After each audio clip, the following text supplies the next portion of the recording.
Okay, so we're going to talk about how to get the most out of your booty exercises. A lot of people do them wrong, and it's not your fault because a lot of us have strong quads, and the front of our legs start to take over. So we can be doing squats all day long and not even realizing that our quads are doing all the work and our butt isn't hardly doing anything. So there are these tips that will really help that the connection between the muscle that you're using and the exercise you're doing, so that you make sure you're using the proper muscle and getting the most out of the exercise. So number one is to always keep the weight in your heels.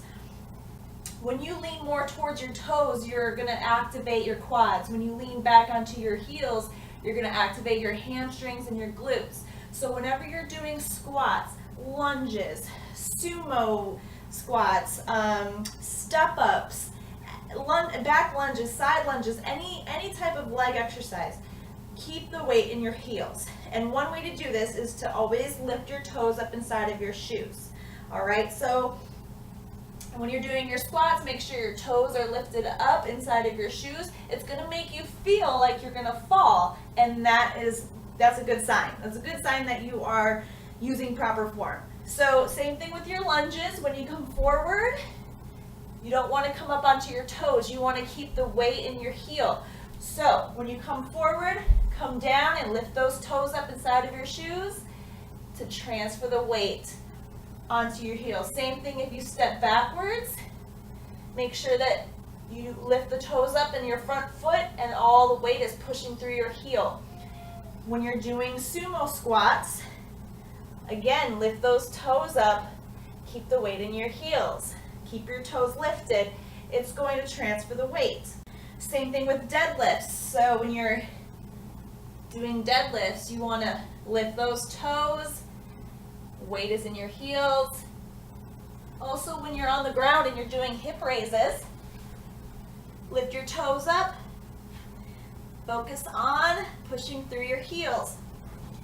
You also want to focus on pushing through your heels when you are doing things like side lifts or behind you. You want to lead with your heel the whole time. So you want to, when you do a side raise, look out Halo, when you do a side raise with your leg, you want to lead with your heel, meaning you want to turn your toe in so that when you kick out,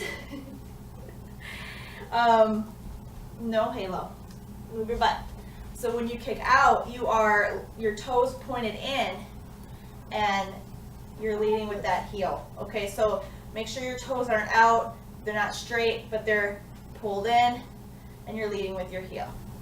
When you are doing squats or lunges or anything, this is tip number 2. You want to hold your arms either out in front of you, or you want to hold them up over your head. And this is going to help keep your posture up, because what a lot of times people do with their squats, if you just have your arms down here, you're going to have a tendency to like bend forward, okay, and you want to sit up nice and tall. Same thing with like, if you're going to be doing, say, a lunge, I like to put my arms out in front of me because that's going to keep me sitting up nice and tall, rather than if my arms are down here, I might bend forward a little bit. All right, so whenever you're squatting, keep your arms up or keep them out and force yourself to have proper posture. All right, tip number 3 is to play with your foot placement, all right? Because a lot of us, we're not shaped the same. So we have structurally, we're different on the inside. Some of us have wider hips, some of us have narrow hips. So all of our squats are not going to look the same. So when you're doing lower body exercises, any kind of exercise for your butt or your legs, play with your foot placement. If you're sitting here and you're doing squats and you're not really feeling it in your butt, you're like, I feel it everywhere else, but I don't feel it in my butt, then you need to play with your foot placement. You may need to go wider. You may need to point your toes forward more, or maybe you need to point your toes outward more. A lot of times what people will do is they'll put their feet up on something, I'll just use some shoes for example, but let's say you have some weight plates or some dumbbells, you know, you put your toes up on something and that kind of forces you to use your back, the back of your leg, the muscles there. So you just need to play with, you know, how far apart, where your toes are, that kind of thing, until you feel it in your butt. And sometimes you just need to slow the motion down a little bit as well. All right, another really important tip to know is when you come up from a squat or from a lunge, don't lock your knees out. Don't come all the way up to straighten to a straight leg. So when you're down here, don't come all the way up and straighten your legs, because if you notice, every time you come up to full standing again and you straighten your legs, that's taking tension off your muscles. This is a rest up here. You're resting when you're here, okay? So you don't ever want to come all the way up to straight. You want to keep a slight bend in your knees whenever you're doing a lower body, any type of lower body exercise. You want to keep a slight bend at the top. So I always say go 80% of the way up. Don't go 100% of the way up. Go about 80%. That's going to maintain tension on those muscles, and that is going to give you much more out of a burn, and you're going to get a lot more benefit from the exercise. So when you come down, up, right back down. See how I'm keeping a slight bend in the knee? I'm stopping right about there. Just a slight bend. And that's making it harder because the tension is still there. I'm still slightly in a squat. Same thing with lunges. See how I'm not coming all the way up? I'm just coming about 80%, keeping a bend, coming back down. Same thing if you're on the floor and you come up, you don't want to go all the way back down and drop your butt. You want to come just enough to tap and raise. Tap and raise. Because you want to, if you let your butt come all the way down, that's going to be like a little mini rest. And you never want to rest your muscles. You want to keep that tension there. All right, another tip is to control the movement on the way down. So let's say a lunge, for example. A lot of us will do our lunges like this. But if you, or our squats, you know, like this.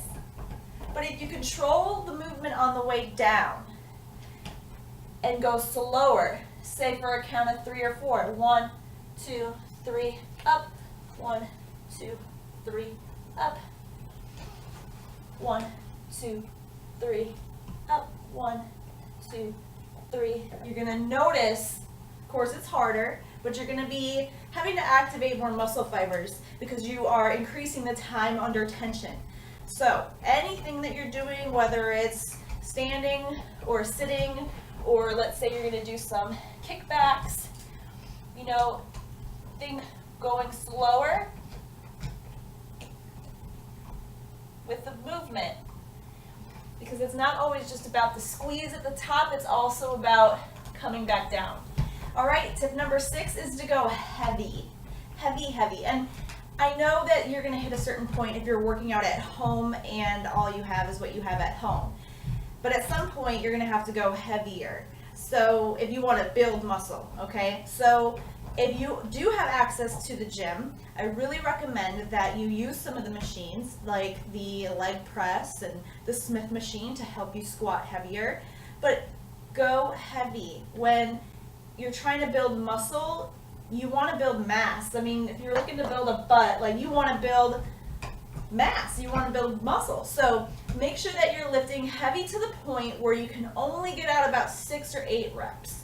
If you can do more than 8 reps, you need to put more weight on there, okay? Some people will even go 4 reps or 6 reps. Like that's it, that's top. Sometimes that's what I do with my leg press or my Smith machine squat, is I go as heavy as I can for 4 reps or 6 reps. But if I can do more than that, I throw on some more weight. So add in a couple of those. You don't need to do your entire leg and butt routine at a heavy weight, but just a couple of those big, those big movements like the leg press. Pick a heavy weight You got to be able to stop at 8 and not do any more, and do maybe 3 or 4 sets of those and watch what happens. You will start to see some serious muscle growth, and that heavy stuff, because it's building muscle, it's going to kind of fill you out a little bit. You'll see some cellulite go away as well. And the last tip I have for you is to do lower body workouts 3 days a week. And this is if you are specifically trying to build a booty. If your goal is to build curvy legs and a better butt, if that is your main goal, then you need to focus on doing lower body workouts 3 days a week. Make sure you have a day in between so that you are able to recover. But 3 a week is perfect. And you will notice that just doing lower body, like, you're focusing a lot on that, and you start to worry like about, well, should I be doing abs and this and that?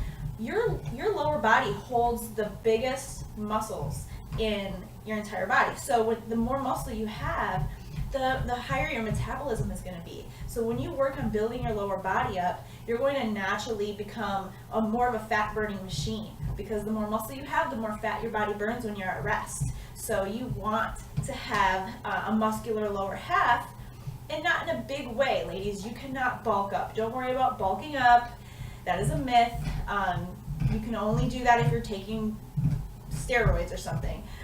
We just don't have it in our bodies. Like, we're not made that way. So you're going to get lean, you're going to get sculpted and defined, you're going to start shrinking around the waist and other areas because your metabolism is going to get boosted. So do your workouts 3 days a week. All right, those are my top tips. Make sure that you implement them, write them down, take them to the gym. Make sure you are doing these things when you're at the gym or when you're at home doing your workouts, and you're going to notice a bigger burn during your workouts, probably more soreness, but just make sure you stretch and foam roll afterwards and watch your booty grow.